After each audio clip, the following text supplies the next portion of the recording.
So let's get started with this information-packed event.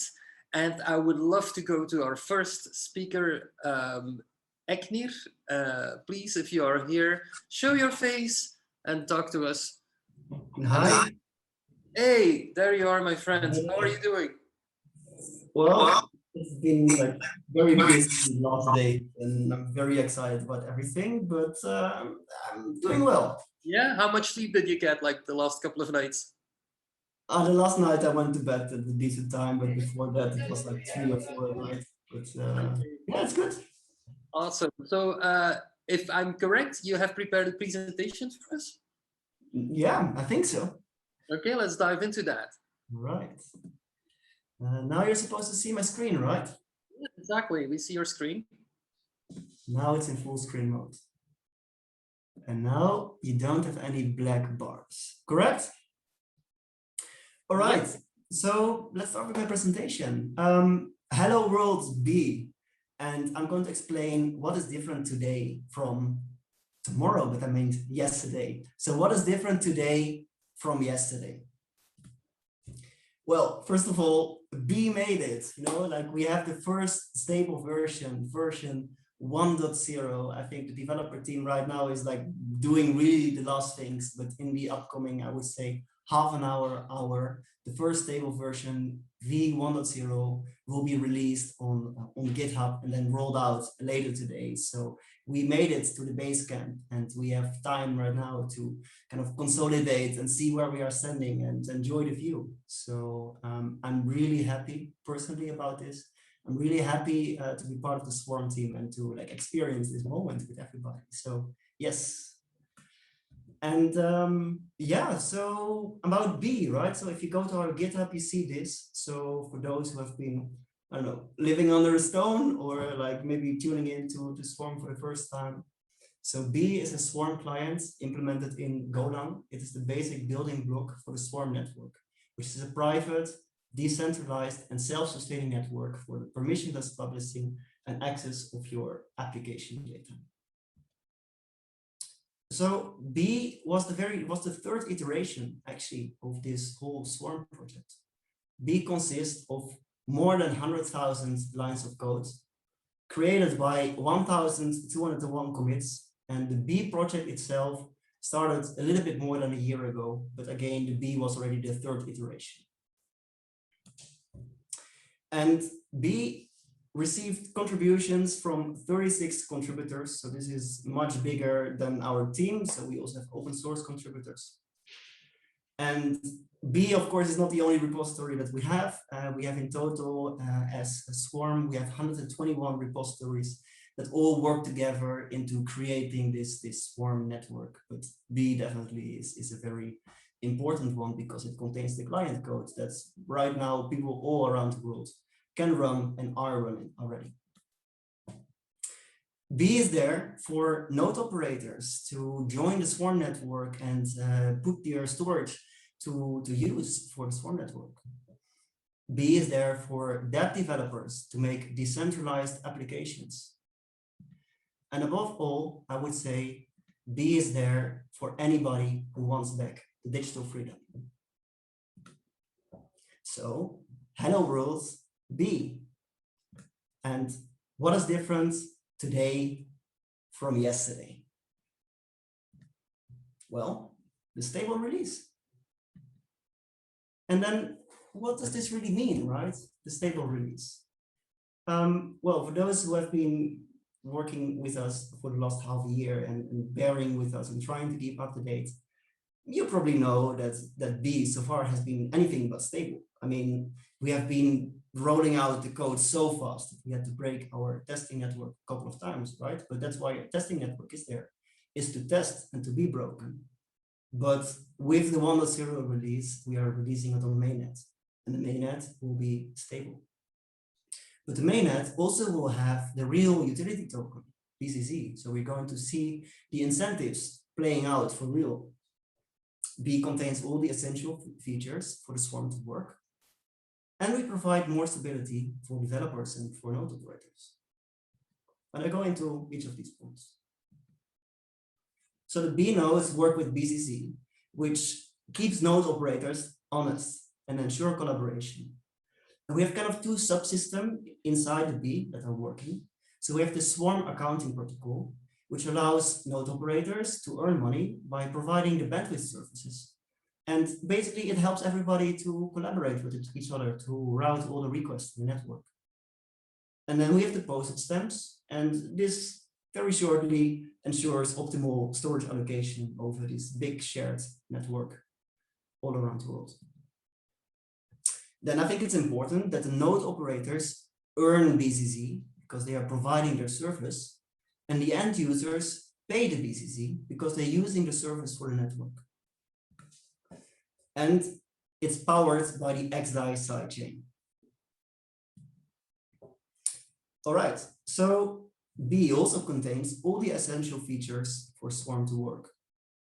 And what does it mean? So the essential characteristics of Swarm are, well, of course, it's a decentralized storage and communication service, but it has privacy preserving and permissionless upload and download, robust defenses against blocking or changing access to content once it is published, auto scaling with increased demands, integrity protected content, and eventually forgetting content that is no longer relevant to preserve. So for those people, you know, like the numbering is a bit weird, but yeah, what I said, we've been working very hard, but I think you get it. And yeah, so these are the points. I don't have time to go into each of those, but if you are triggered by this and you're very curious to hear like how on earth Swarm and the Swarm network can realize all these points, I invite all of you to read the Swarm white paper, which is 13 pages. I think it's very accessible for people to read.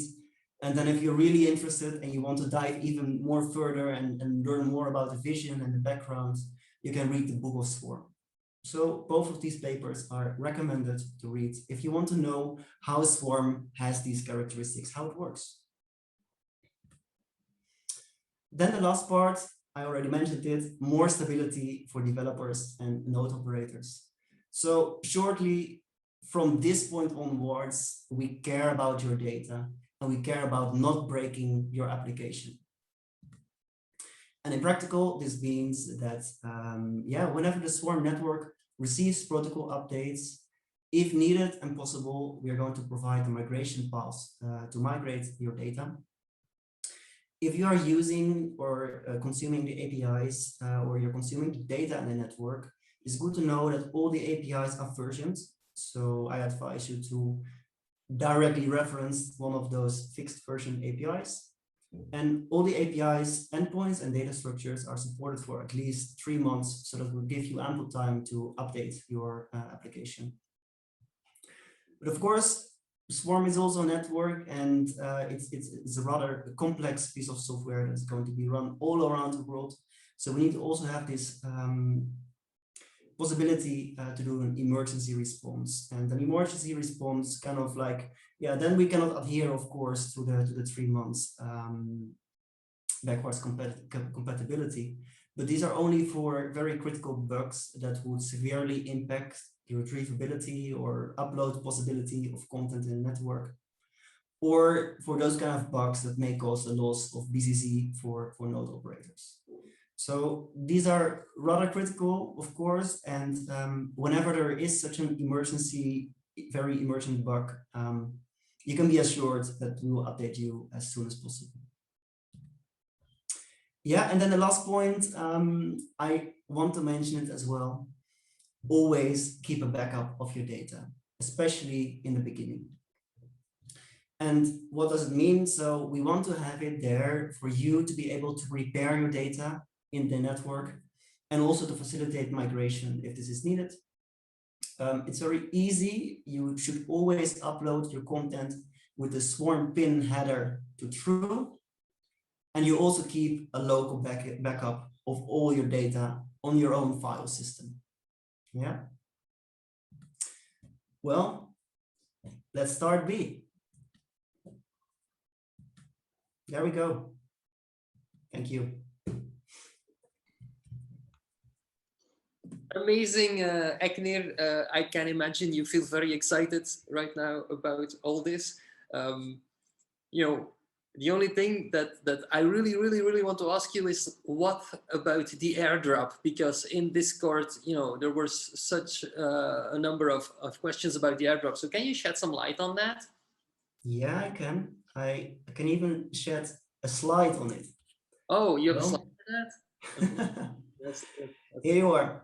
So I didn't put in too much effort for this slide because I think the communications team of Swarm already did an amazing job. So anyways, I would like to reference everybody to our post on Medium.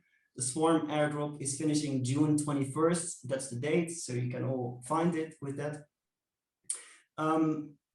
But there's going to be like a couple of phases. I think it's important that you know it's referenced in this blog post, but I just repeat it right now.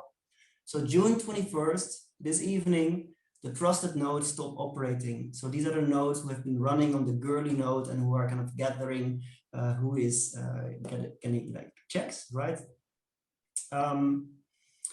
We're also going to reset our network. So there will be testnet work from tomorrow onwards, but the testnet work will have a different set of boot nodes. And if you still want to run a testnet node, which I highly advise, please don't try to migrate your old node, just start a node anew, right?